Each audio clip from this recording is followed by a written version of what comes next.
আজকে আপনাদেরকে দেখাবো ওয়াটার সিলার প্রাইমার কিভাবে করতে হয় ঘষা মাজা করে।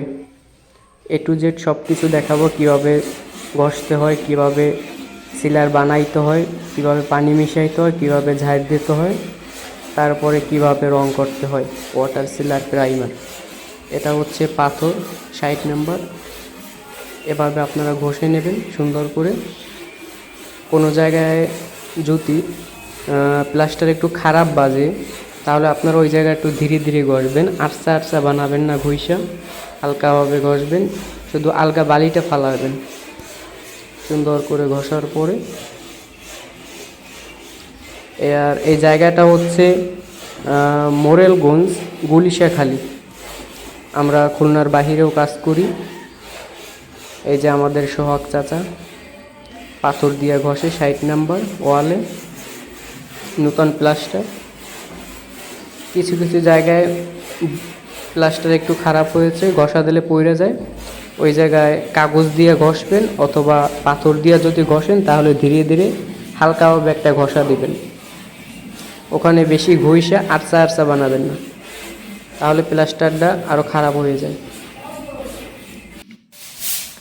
প্রথমে আপনারা একটু ঝাড় দিয়ে নেবেন, ঝাড় দিয়ে তারপরে স্ক্রাব করে স্ক্রাব থেকে কোনা কানি সুন্দর করে ঘষা নেবেন। সিমেন্ট বালু কোনো জায়গায় লাগানো থাকলে স্ক্রাব করে, এই যে স্ক্রাব করে দেখেন কীভাবে ঘষা হচ্ছে কোনাকানি।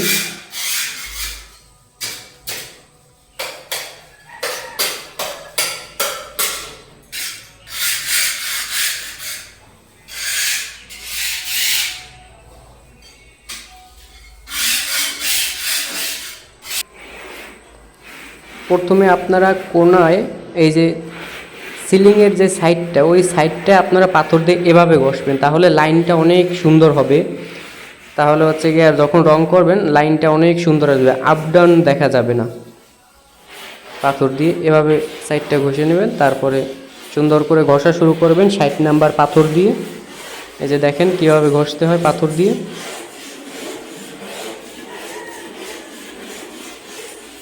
অনেকে ভাবে বেশি ঘষলেই মনে হয় ভালো, আসলে যে না, ঘষার একটা নিয়ম আছে পাথর দিয়ে, শুধু আলগা বালিটা ফেলাইতে হবে আর কিছুই না। বাকিটা আপনার সিলার করার পরে ওয়াল পাট্টি করে অথবা কাগজ দিয়ে ঘষে তারপরে তেল তেলে বানানো হয়। পাথর দিয়ে ঘষার একটা নিয়ম আছে, পাথর দিয়ে ঘষে কখনো তেল তেলে বানানো যায় না। আর হচ্ছে আমরা এখানে ঝাড়ু দিয়ে নেব, ঘষা শেষ হয়ে গেলে আমরা পানি দেব না, কারণ আমরা হচ্ছে আর্জেন্টলি সিলারটা মারবো। আর যদি পানি দিয়ে ধুয়ে নিলে ভালো হয়, আপনারা পানি দিয়ে ধুয়ে নেবেন ভালো করে, তাহলে ভালো হয়। আর এখানে হচ্ছে আমরা আর্জেন্টলি করব, বাড়িওয়ালা বাসায় উঠছে, এর জন্য হচ্ছে গিয়ে আমরা ঝাড় দিয়ে তাড়াতাড়ি করব। আর পানি দিয়ে ধুইলে একদিন লেট করতে হয়, তো আমরা আর লেট করব না, আমরা সুন্দর করে ঝাড় দিয়ে তারপর হচ্ছে গিয়ে প্রাইমার সিলার করব। তলার ঝাড়ু দিয়ে সুন্দর করে ঝাড় দিয়ে নিতে হবে। এরপরে দেখাবো কিভাবে রং বানাইতে হয় প্রাইমার সিলার। এটা হচ্ছে এই যে ড্রামের মুখটা এভাবে খুলবেন আপনারা, খোলা শেষে উঠাই নেবেন, সুন্দর করে উঠাবেন আস্তে আস্তে ধীরে ধীরে। এই যে হচ্ছে আমাদের প্রাইমার সিলার।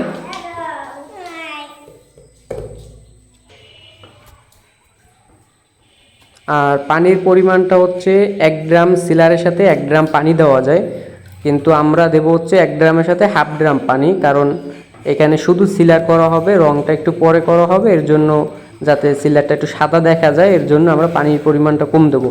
যা 18 লিটার পরিমাণ বার্জার পেন্ট প্রাইমার ওয়াটার সিলার। এই যে আমরা অল্প পানি দেব, আপনারা যদি রং করেন তাহলে নিয়ম হচ্ছে 1 গ্রামের সাথে 1 গ্রাম পানি দেওয়া যায়। তারপর আমরা মিক্স করে নেব পানির সাথে সিলারটা।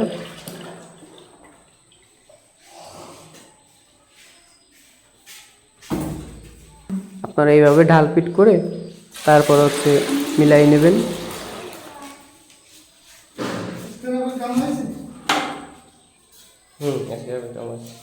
ওইটা হাত দিয়ে দাও, হাত দিয়ে লাগা দাও, হাত দিয়ে লাগা দাও।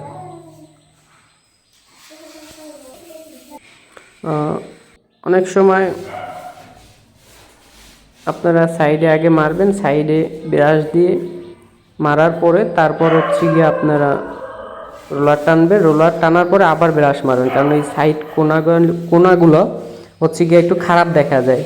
সিলার মারার পরে কোনাগুলো সিলারটা টাইনে নেওয়ার জন্য বোঝা যায় যে এখানে রং সিলার ঠিক মতন লাগে না, আসলে লাগছে কিন্তু টাইনে যায়। এর জন্য কোনায় আগে মারবেন, কোনায় 2 কোট মারা পড়বে আর কি, কোনায় সাইডে 2 কোট মারা পড়বে। এই যে আমরা প্রথমে কোনার সাইডে মাইরে নিচ্ছি 1 কোট, পরে আমরা রোলার দিয়ে মারবো, তারপর আবার ওই কোনায় ব্রাশ দিয়ে মারবো। যে ওয়াটার সিলার। আর এই সিলারটা আপনি 2 কোট ইউজ করলে ভালো হয়, পাতলা করে 1 গ্রামের সাথে 1 গ্রাম পানি দিয়ে 2 কোট সিলার দিলে আপনার ভালো হয়। আমরা 1 কোট সিলার করব আপাতত, তারপরে আমরা হচ্ছে গিয়া অল পাট্টি করে তারপর হচ্ছে গিয়া আমরা রং করব। এই যে রোলার দিয়ে সুন্দর করে আপনারা সিলারটা মারবেন। বেঁধে থাকো।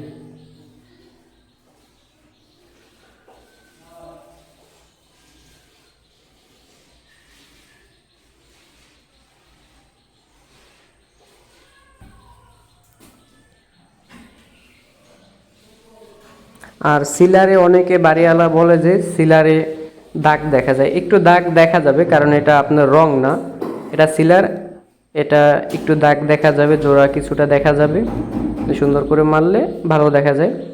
আর এটা হচ্ছে গিয়া অনেকে ভাবে রং, আসলে রং না, এটা হচ্ছে প্রাইমার, এর উপর রং করতে হবে আপনার। আর এটা ভিতরের সিলার, বাহিরের সিলার আলাদা। এই যে সিলার মারার পরে কেমন হয় দেখেন রুমটা, এই যে সিলার মারার পরে এই যে কিছু কিছু জায়গায় ভিজা আছে, একটু কালা কালা দেখা যায়, ওটাও সাদা হয়ে যাবে শুকিয়ে গেলে।